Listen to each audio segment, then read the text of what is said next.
गजा में अमन के बगैर दुनिया में अमन नहीं हो सकता। यूक्रेन जंग से आलमी सतह पर एशिया की कीमतों में इजाफा हुआ। रियाद में आलमी इक़्तिसादी फोरम के खुसूसी इजलास के इख्तितामी सेशन से वज़ीर आज़म शहबाज शरीफ का खिताब।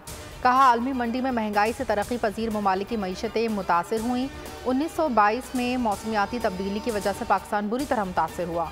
पाकिस्तान में सैलाब ने मईशत पर गहरे असरात छोड़े। सऊदी अरब समेत दोस्त ममालिक ने पाकिस्तान की भरपूर मदद की। Army chief general Asim Munir से तुर्क बरी अफवाज के कमांडर की मुलाकात। बाहिमी दिलचस्पी के अमूर और दो तरफा दिफाई ताउन पर तबादला ख्याल। फरीकैन का बाहिमी तारीखी सकाफती मजहबी ताल्लुक पर मबनी गहरे ताल्लुकात पर इजहार इत्मीनान।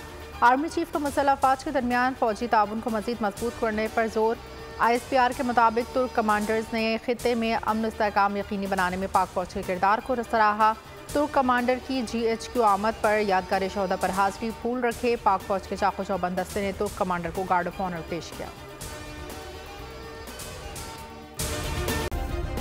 सब्सक्राइब करें और बेल दबाएं ताकि कोई खबर रह न जाए।